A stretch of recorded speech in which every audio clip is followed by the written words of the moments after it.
They're a bunch of white guys. No, I mean it sincerely, a bunch of white guys.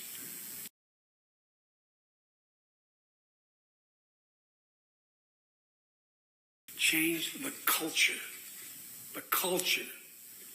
You all know what the phrase rule of thumb means? Where it's derived from?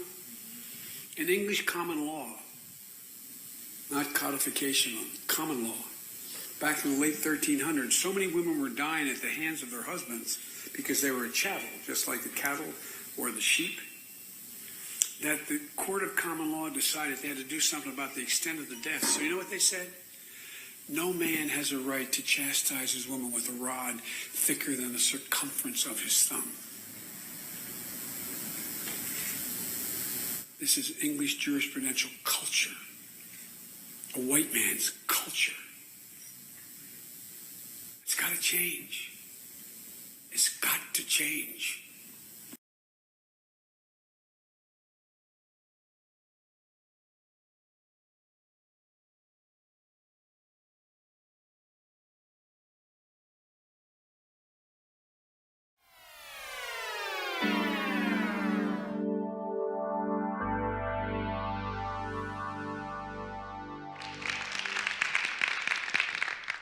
Why are African American women nearly 2.5 times more likely than white women to be murdered by their intimate partner?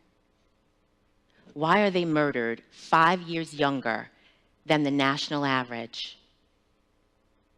And why, in spite of all of this, are they more likely to remain with their abusive partner? What's really going on? I started researching intimate partner violence a few years ago, and for the life of me, I couldn't figure out why African American women experience the poorest outcomes. There are systems in place. The police, shelters, emergency rooms, and community practitioners are all available. Why are these women not seeking the help that they need? And at what cost? It wasn't until I began sorting this out with my dissertation advisor that I wondered, how much of me is getting in the way? I'm not talking about me, the student, the professor, or even me, the college administrator, but me, the African American woman. When you look at me, that's probably the first thing that you notice, is that I am an African American woman. But what exactly does that mean? Well, first of all, African American women are smart, strong, and very resilient. We take pride in the fact that we're the glue that keeps our families together. We protect our men and our children. We're taught to fight back and to look out for yourself, because after all, no one else is going to look out for you. We're also told to never let them see you sweat. And no matter what happens, you got this. You have got everything under control. But what happens if I'm being abused? I may not have everything under control. I'm already in a double jeopardy because it's my role to protect my man from the man. So I may not readily call the police. But if I do call the police, it's because I really need them for protection, advice, and to rescue me. Only when they arrive, they're confused. Because my abuser is probably as bruised, battered, and bloodied as I am, they're left trying to figure out who's the victim and who's the perpetrator. And because I've never been allowed to be vulnerable and may already be depressed, when the officer asks what happened, I may yell at him, "He hit me and I hit him back," which was the wrong thing to do, and say, because that plays right into the societal stereotype of the angry Black woman. And chances are, the officer doesn't understand the nuances of my culture. So he misinterprets my depression for disrespect. So instead of getting a referral to the emergency shelter system, which is what I really need, I'm slapped with a dual order of protection right along with my abusive partner, maybe even carted off to jail. If I make it into the emergency shelter system, my experiences are similar. My fear and frustration are misinterpreted as hostility, and that could very well land me without securing the services that I need to safely leave. The emergency shelter system is designed to help me right-size my life. Only I feel like an outsider. Small items that would help me restore my sense of self, like basic hair products or even foods that I enjoy, they're not there. Then there's the healthcare system. People who could actually help me ignore my disfigured face, neglect to ask how I lost consciousness, about my morbid obesity, or why this is the 7th time that they have treated me within the last 12 months.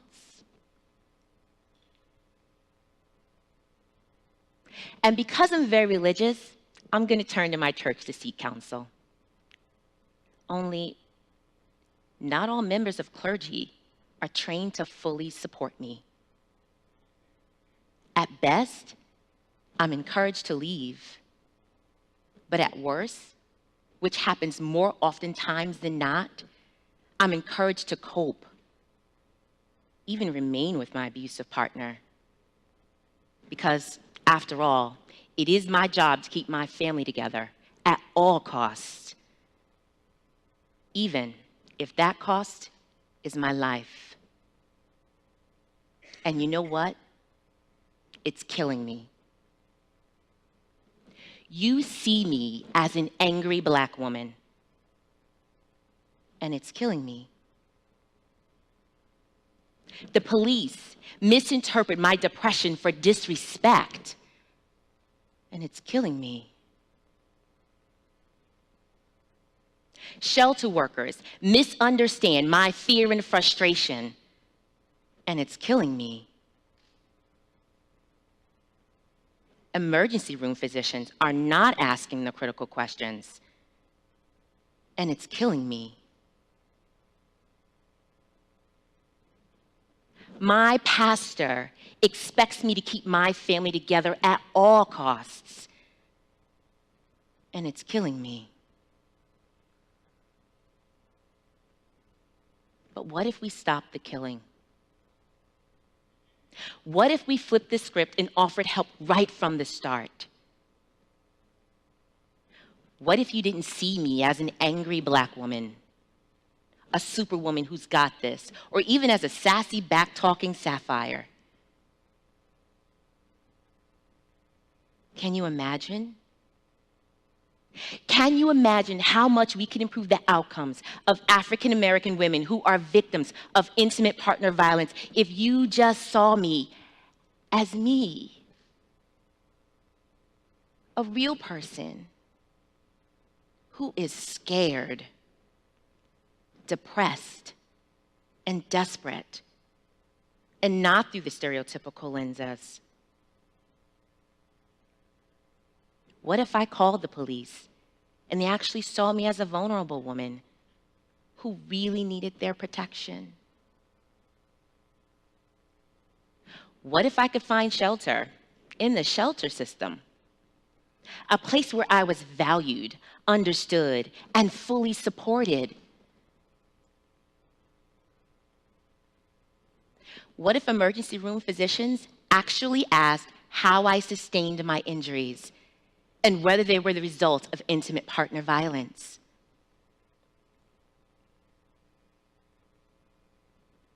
What if my pastor preached about God's hatred of abuse as much as he preached against divorce?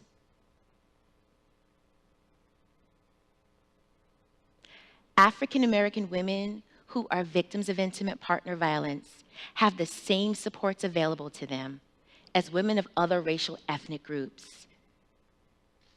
But do we really? Are we really fully supported by the police, the shelter system, emergency room physicians, and community practitioners? Perhaps I would leave if there were supports that were available and people who actually understood and valued me for me.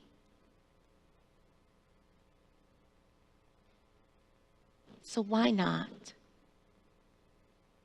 Why not fight through the underlying biases to hear what I haven't told you?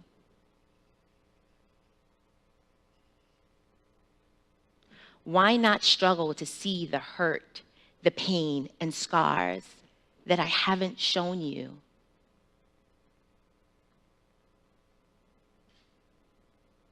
Why not ask the critical questions? I am more likely to disclose that I'm a victim of intimate partner violence and even leave my abusive partner if you just ask whether I'm being abused.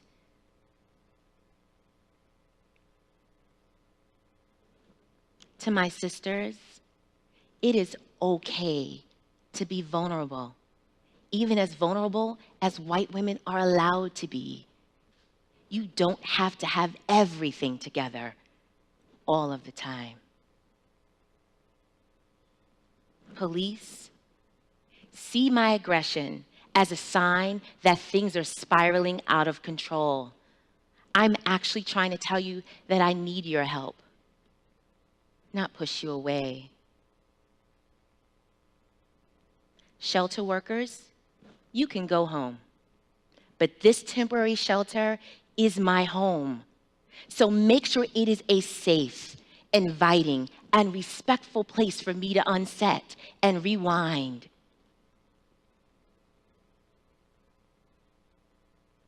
Emergency room physicians, my obesity and my blood pressure are signs that I'm collapsing under the stress of it all.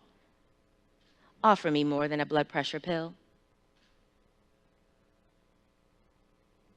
Pastors, you are not the expert on this, and we don't expect you to be.